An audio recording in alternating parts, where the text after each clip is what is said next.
Snow floated gently over the city, settling on rooftops, street lamps, and the bustling sidewalks decorated with bright colors and cheerful music. Everywhere people hurried home with shopping bags, gifts, and warm hearts. Laughter filled the air. Families hugged, children ran around excitedly, and every window glowed with golden light. But high above the city, on the 58th floor of a glass tower, one room remained dark. Inside sat Alexander Reed, a young but already legendary CEO known for his discipline, icy calm, and billion-dollar brain. To the world, he was a genius. A man who built an empire before turning someone everyone admired, but nobody truly knew. Tonight, he wasn't the Reed Corporation CEO. He was just a lonely man staring at an empty office and an even emptier heart. His entire staff had gone home early. The building was silent. His assistant begged him to leave too, but he only replied, "Work doesn't celebrate holidays." But the truth was different. Christmas hadn't felt like Christmas to him for many years, not since his mother passed away. She had been his only family, his only supporter, his only home. Every Christmas Eve, they used to drink hot cocoa together, watch old movies, and decorate a tiny plastic tree. Now he had a penthouse with a giant real tree, yet no one to stand beside him. Outside, fireworks sparkled. Inside, Alexander's eyes glistened, not from celebration, but from a quiet, hidden sadness. No one was supposed to see him like this. No one ever did. But someone would today. Someone small. Someone unexpected. Someone who would change everything.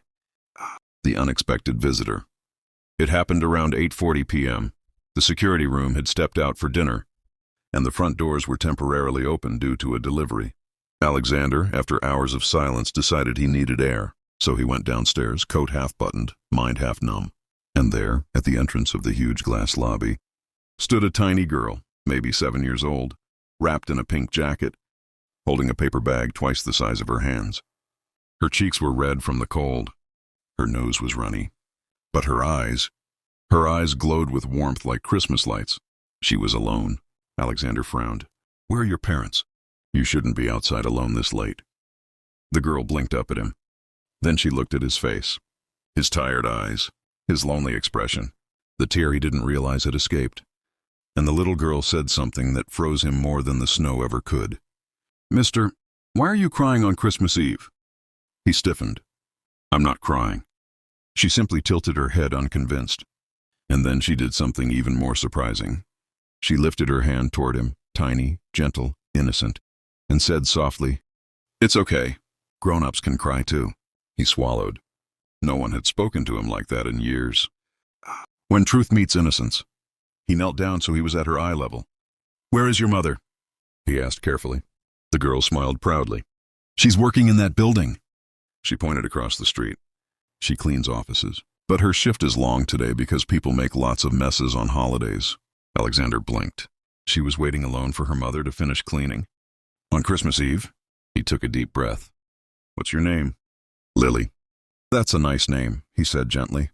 "But it's too cold for you to wait out here alone." Lily nodded happily. "I know. That's why I came inside this big building. It looked warm." She didn't know this was one of the most secure corporate towers in the country. She just saw lights and warmth. Then she squinted at him again. "You still look sad, mister." Alexander froze once more. Then Lily, without hesitation, said the words that would shake his world. "If you're lonely, you can borrow my mom tonight." He blinked so hard it almost hurt. "What?" "You're sad," she explained simply. "And my mom says no one should be alone on Christmas. She's very nice. She makes the best soup. If you want, we can share." Alexander had been offered business deals, mergers, partnerships, investments worth millions, but never had anyone offered him something priceless. Company, warmth, a family moment. He didn't know whether to laugh or cry. "Lily," he said softly, "you don't even know me." "You're a person," she said firmly, "and people shouldn't be lonely on Christmas." He had no reply, because she was right. The Christmas walk. They decided to wait for her mother together. The cleaning shift would end shortly anyway. But Lily was full of energy. "Let's go for a walk. It's Christmas Eve. Look, there's a market." Before he knew it, she grabbed his hand, tiny fingers, wrapping around his, and tugged him toward the glowing street, and he let her. They walked through the festive stalls, vendors selling hot chocolate, roasted chestnuts, and handmade decorations smiled at the unusual pair. A tiny girl with pigtails and a tall, elegant CEO in a long coat. Lily chattered nonstop. Do you like snow? Do you like candy? Do you work here? Why is the building so shiny? Do you have kids? No? Oh, maybe someday. He answered everything, awkwardly at first, then more naturally. Something inside him was thawing, slowly but surely. For the first time in years, he wasn't Alexander Reed, the CEO. He was just Alexander, the missing mother. When they returned to the cleaning building, something was wrong. The staff were outside, confused, tired, and whispering. The power had gone out on several floors.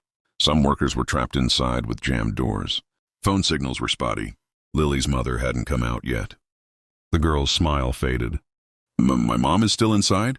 The staff tried to calm her, but she began trembling. Alexander stepped forward. Which floor does she work on? Floor 17, a supervisor said. Elevators are stuck. We're trying to fix it. But Alexander didn't wait. He tightened his coat. Then he said in a firm, commanding voice, one that instantly made everyone step aside. Open the emergency access. I'm going up.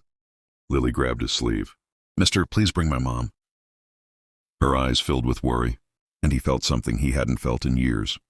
Purpose, not for business, for someone human, real, small, needing help. He nodded. I promise. And he meant it. End of part 1, 1600 words. Part 2, 1600 words. The climb into the dark. The staircase to floor 17 was long, cold, and dimly lit. Emergency lights flickered faintly. But Alexander climbed without hesitation. Each floor reminded him of hospital corridors, sterile, quiet, haunting. Memories of his mother slipped into his mind, but he pushed them away. He had to stay focused. When he reached floor 17, he found several cleaning workers gathered near a storage room door that was jammed shut, due to the electrical failure. We heard someone inside, a worker said. Probably Lily's mom. Alexander didn't wait. He braced his shoulder against the door and pushed with all his strength. It didn't budge. He tried again, harder. The metal creaked. One more time. With a loud crack, the door gave way just enough for them to slide it open. Inside, sitting on a stool in the half-dark, was a tired woman with gentle eyes, coughing slightly from dust. Mom, he heard Lily's voice. Behind him because she had run up the stairs. After him without anyone noticing. Before he could scold her, she flew past him and into her mother's arms. The woman hugged her daughter tightly. Oh, my baby. I'm okay. I'm okay. Then she looked up and saw Alexander. Recognition flashed in her eyes. Not because he was famous, but because he had broken a door for her. You saved me, she whispered. He shook his head. No, Lily found me. The woman smiled through tears. That sounds like her. A small home with a big heart, Lily insisted. Mama, can we take Mr. home? He was crying alone. Alexander felt heat rise to his face. He looked away. But the mother didn't laugh. She just looked at him, really looked, and saw something invisible to others. Loneliness. She nodded gently. You're welcome to join us. It's not much, but no one should spend Christmas alone. He could have refused. He could have claimed he was too busy or too important. But he didn't. Instead, he said quietly, I'd like that. They walked to a small apartment building.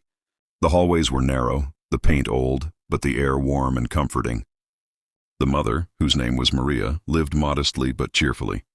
Inside, the apartment was tiny, one bedroom, one living room, a little kitchen, but decorated with handmade paper stars and a mini tree Lily had crafted from cardboard and glitter. It's beautiful, Alexander murmured. Lily grinned. Thank you. I made all the decorations because we don't buy expensive things. He smiled genuinely. I think they're better than anything money can buy. Maria served them hot vegetable soup and warm bread. It wasn't gourmet. It wasn't fancy. But it tasted like something he hadn't felt in years. Home. The Christmas that he needed. They sat together on the sofa, Maria mending a rip in her daughter's jacket, Lily showing Alexander her school drawings, and Alexander listening quietly, soaking in every moment. Do you have family? Lily asked suddenly. For a moment, the room felt still. No, he said softly. Not anymore. Maria looked at him with empathy, not pity. I'm sorry. He nodded. It's been a long time since I spent Christmas with anyone.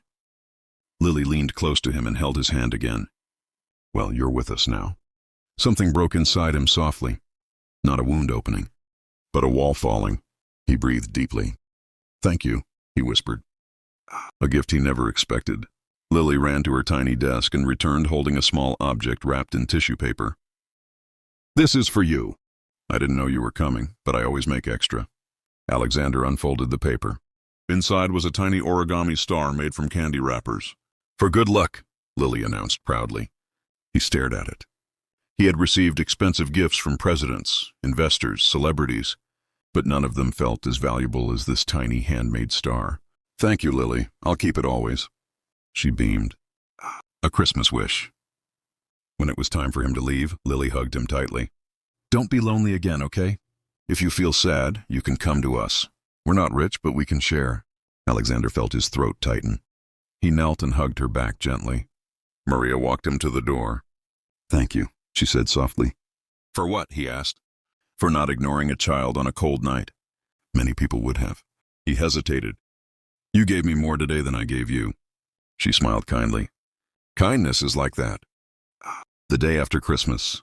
The next morning, Maria received a call from an unknown number. "Hello? Maria, this is Alexander Reed." She almost dropped her phone. "I wanted to thank you again, and to say that I left something for you outside your building." Confused, she and Lily stepped outside.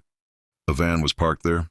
Inside it were groceries for months, warm clothes, toys for Lily, cleaning tools for Maria's work, and a simple card that read, "For the family that opened its home to a stranger on Christmas Eve." Maria covered her mouth, overwhelmed. Lily jumped with joy. "Mr. Alexander is Santa." A promise of tomorrow. But the biggest surprise arrived last. A job offer. Not a gift. Not charity. A chance. Maria was offered a stable position at Reed Corporation with better pay and benefits. Alexander made sure of it. When she called him, emotional and speechless, he said, "You helped me more than you know. Let me return a little of that kindness." And Lily?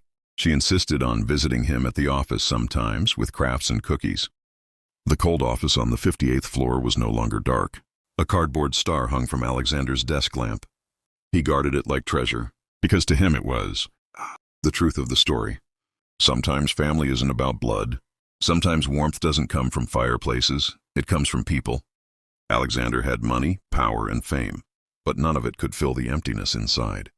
A little girl did that with a small hand, a big heart, and a simple sentence. "Don't cry, mister. You can borrow my mom." And on that Christmas Eve, he did. And he found something he thought he had lost forever.